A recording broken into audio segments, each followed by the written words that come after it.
Call call call call call call.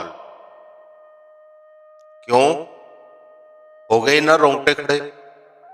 कैसे डर लगता है केवल नाम लेने मात्र से। सज्जनों, मैं काल भगवान बोल रहा हूं। मैं त्रिलोकी का राजा हूं। इन तीनों लोकों में मेरा राज है। मेरे बिना यहां पत्ता भी नहीं हिल सकता। आपका यह शरीर जिस पर आप गरूर कर रहे हो, यह भी मेरा है। एक दिन मैं इसको खा जाता हूं।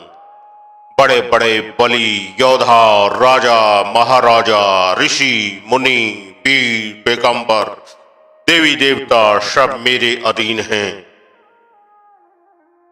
प्यारे सज्जनों, धन धन सतगुरु तेरा ही आसरा।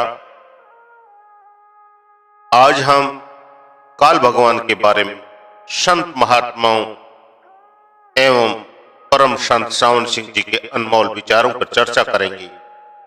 जरा ध्यान से सुने। कबीर साहब ने भी कहा है, जगत छबीना काल का, कुछ मुख में कुछ गोद। एक दिन घोगड़ आसी रही कि एक दिन घोगड़ आसी रही। घाल गले में सांकल तने पकड़ ले जासी रे। 3 लोक और 14 भवन में इन घोगड़ रो राज। कबीर साहब ने काल को घोगड़ कहा है। परम संत 600 मस्ताना जी ने भी अपने शब्दों में कहा है, काल जाल से बचना चाहो तो सतगुरु सतगुरु करा करो। काल जाल से बचना चाहो तो करो शब्द का जाप। ऋषि मुनि और पीर पैगंबर, इनको बेरी काल चरे। सावन सिंह जी ने फरमाया है कि आत्मा परमात्मा की अंश है और इसके अंदर अपने मूल के प्रति कुदरती कशिश है। पर इस मृत्यु लोक में कुछ ऐसी शक्तियां भी हैं जो जीवात्मा को रचना के प्रेम में फंसाकर परमात्मा से मिलाप के रास्ते में रुकावटें पैदा करती हैं।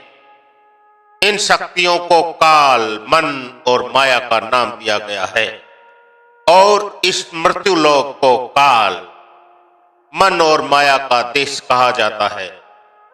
संसार परमात्मा का खेल है। काल इस खेल को जारी रखने का मुख्य साधन है।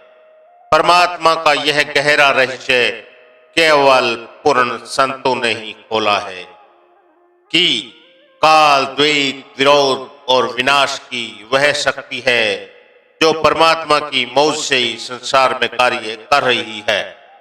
संत महात्मा हमें समझाते हैं कि यह रचना भी दयाल की बनाई हुई है। काल भी दयाल का बनाया हुआ है और जिन नियमों के अनुसार यह रचना चल रही है, वह नियम भी दयाल के ही बनाए हुए हैं।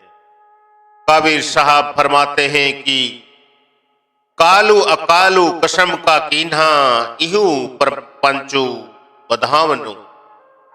गुरु अर्जन देव जी की वाणी है, खंड पताल दीप सभी लोआ, सभी काले वशी आपी प्रभी किया। काल अकाल से ही शक्ति लेकर सृष्टि की रचना करता है, या यह भी कहा जा सकता है कि परमात्मा द्वारा रची गई सृष्टि पर काल का पैरा है। स्वामी जी महाराज त्रिलोकी को चौपड़ के खेल के समान बताते हुए कहते हैं, माया काल बिछाया जाल, अपने स्वार्थ करे बेहाल। कोई कोट न जावे घर को, यहाँ ही खेल खिलावे सबको। आप कहते हैं कि इस खेल में एक तरफ जीवात्मा है और दूसरी तरफ काल और माया है। काल और माया ने 3 गुणों, कर्म और फल, आशा, तृष्णा और इंद्रियों के भोगों को जाल बिछाकर जीव रूपी कोर्ट को इसमें कैद किया हुआ है, ताकि यह रचना रूपी चौपड़ को जीतकर सतलोक रूपी निज घर वापस न जा सके, क्योंकि इस तरह उनका देश सुनसान हो जाएगा। संत जन समझाते हैं कि मृत्यु लोक तो एक तरफ इंद्रपुरी, विष्णुपुरी और शिवपुरी पर भी काल का पैरा है। सब देवी देवता भी काल के अधीन हैं। इनकी पूजा और भक्ति कभी किसी को परमात्मा से नहीं मिला सकती। काल, समय, परिवर्तन, मृत्यु या विनाश और कर्मों का फल देने वाली शक्ति का सूचक है। कर्मों का फल देने वाली शक्ति को काल भी कहा गया है और धर्मराज भी। आत्मा अब तक काल के देश से निकलकर सतलोक नहीं जा सकी। इसका कारण काल नहीं बल्कि हमारे खुद के किए हुए कर्म ही हैं। काल तो उस परमात्मा का हुक्म मानकर रचना के नियमों के अनुसार हमारे किए हुए कर्मों का ही फल हमें दे रहा है। वह तो परमात्मा का सच्चा सेवक है जो उसके मालिक की आज्ञा का पालन कर रहा है। प्रश्न किया जा सकता है कि प्रभु के काल की रचना क्यों की? कि प्रभु ने काल की रचना क्यों की? स्वामी जी महाराज उत्तर देते हैं, काल रचा हम समझ बूझ के, बिना काल नहीं खोप जीव के। आप समझाते हैं कि उस परमात्मा ने जो कुछ किया है उसमें भेद है और जो कुछ किया है जीव की भलाई के लिए ही किया है। अगर जीव को मृत्यु का या मौत का या किए हुए कर्मों का फल मिलने का डर ना हो तो वह ठीक रास्ते पर चलने, गलत कार्यों से बचने और जीवन को मुख्य उद्देश्य की प्राप्ति के लिए इस्तेमाल करने की कभी कोशिश ही नहीं करे।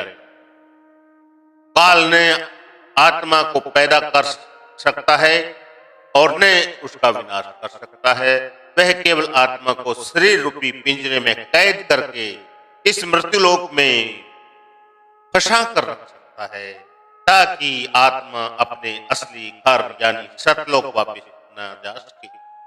इसके लिए उसने अपने एजेंट मन को आत्मा के साथ लगाया हुआ है, जो आत्मा को इंद्रियों के घाट पर ले आकर उससे तरह तरह के कर्म करवाता है और बाहरमुखी कर्म कांड, बाहरमुखी भक्ति और शरीयतों में फंसाकर उसे सच्ची प्रभु भक्ति की तरफ नहीं जाने देता।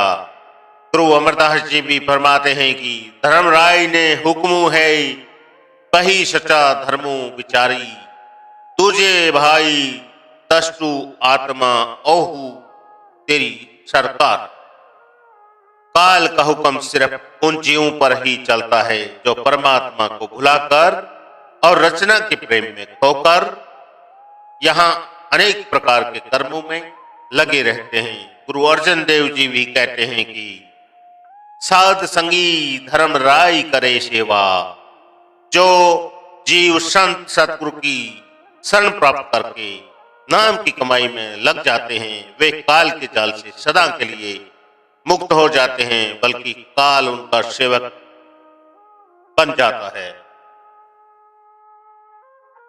कालू अकालू कसम का इन्हा इहू पर पंचु बधावनु, कहे कबीर ते अंते मुक्ते, जिन हृदय राम रसायन।